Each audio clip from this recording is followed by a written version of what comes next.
The grand chamber of the Galactic Council fell into an unnatural silence as Ambassador Vextar of the Zilithian Empire finished reading the human transmission. The holographic words still flickered in the center of the crystalline amphitheater, each letter seeming to burn with an intensity that made the assembled delegates shift uncomfortably in their biopods. "Surely this is some form of primitive bluffing," croaked Chancellor Gorth, his three eyes blinking in rapid succession, a telltale sign of Krillian nervousness.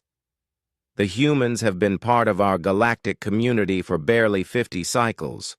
They cannot possibly comprehend the consequences of their ultimatum." The transmission had been simple, direct, and utterly terrifying in its brevity. "Return our colonies within 72 standard hours or face the consequences. We will not ask again. United Earth Command. Prime Counselor Thissa, ancient even by ethereal." Standards floated closer to the projection. Her translucent form shimmered as she spoke, voice carrying the weight of millennia. "Perhaps we have underestimated these newcomers. Their expansion rate has been unprecedented." "Expansion?" Vextar's mandibles clicked with what passed for laughter among his species. "They've established 17 colonies in remote systems. We control 3,000 worlds across 47 sectors. Their expansion is insignificant." The debate that followed was predictable. For 2 hours, the council members dissected human capabilities with clinical precision. Their ships were primitive, relying on crude fusion drives rather than elegant quantum displacement. Their weapons were kinetic, barbarically simple compared to the elegant plasma arrays and dimensional disruptors used by civilized species. Their military doctrine was aggressive, yes, but unrefined. Brute force over finesse. It had been so easy to seize the human colonies. The settlers had barely resisted as Zilithian occupation forces swept through their agricultural worlds and mining stations. The humans had pleaded through diplomatic channels, offering trade concessions and territorial agreements.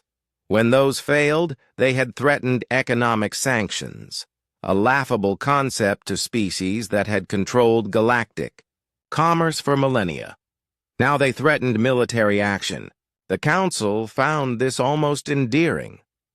"Very well," declared Prime Counselor Thissa after the debate concluded. "We shall ignore their primitive posturing. In time, they will accept their place in the natural order." The next morning, everything changed. Admiral Korvac of the Third Hegemony Fleet was reviewing patrol reports when his flagship's sensors detected the anomaly. Space itself seemed to be folding. The distortion was unlike anything in their databases, not a wormhole, not a dimensional rift, but something else entirely. Then the human fleet emerged. Korvac stared at the tactical display, his confidence evaporating like moisture in a vacuum. Where he expected to see dozens of ships, he counted hundreds. Where he expected primitive fusion drives, he saw vessels moving at impossible velocities, their engines producing energy signatures that defied known physics. "How?" he whispered, forgetting that his bridge crew could hear him. The answer came not through his communications array, but directly into his mind, a psychic transmission that bypassed every mental defense the hegemony had developed over centuries. "You wanted to see what humanity could do," the voice said, carrying an accent that suggested its owner had learned Galactic Standard as a second language. "Allow us to demonstrate." What followed could barely be called a battle.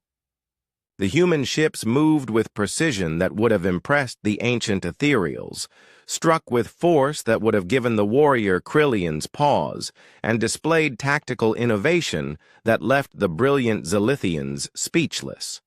But it wasn't their technology that truly terrified Admiral Korvac. It was their restraint. Every hegemony ship was disabled, not destroyed. Every crew was captured, not killed. Even as human marines boarded his flagship with weapons that seemed to bend reality itself, they treated their prisoners with a courtesy that made no tactical sense. "Why?" Korvac asked the human commander who accepted his surrender. A surprisingly young woman with steel-gray eyes and scars that suggested extensive combat experience. "Because," she said, removing her helmet to reveal short-cropped auburn hair, "we're not like you." Similar scenes played out across 17 star systems. Zilithian occupation forces found themselves facing human fleets that appeared from nowhere, moved like ghosts, and fought with the controlled fury of a species that had learned warfare from necessity rather than conquest. The humans reclaimed their colonies in 18 hours. In the Galactic Council chambers, emergency sessions devolved into chaos. Reports flooded in from across known space. The humans had somehow developed faster-than-light communication that operated in real time across galactic distances. Their ships incorporated technology that made the Council's most advanced vessels look like museum pieces. Their military coordination suggested a unified command structure that spanned their entire species. "How is this possible?" demanded Chancellor Gorth, his voice cracking with panic.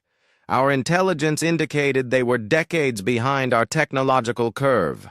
Prime Counselor Thissa's ancient form flickered as she processed the implications.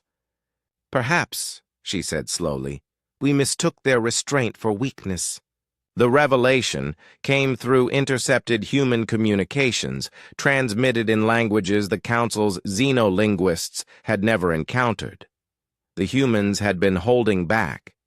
For 50 cycles, they had deliberately presented themselves as technologically inferior, while secretly developing weapons and defenses that made them the most dangerous species in the galaxy.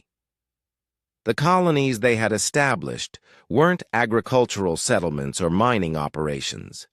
They were forward observation posts, research facilities, and, most terrifyingly, manufacturing centers for technologies that the Council couldn't even begin to understand. Ambassador Vextar finally understood the true scope of their error when the second transmission arrived. This time, there was no ultimatum, no demand, no threat. Just a simple statement that made every member of the Galactic Council reconsider their place in the universe. "We return to our own space now. We suggest you remember this lesson. Humanity asks for peace, but we have never needed permission to defend ourselves."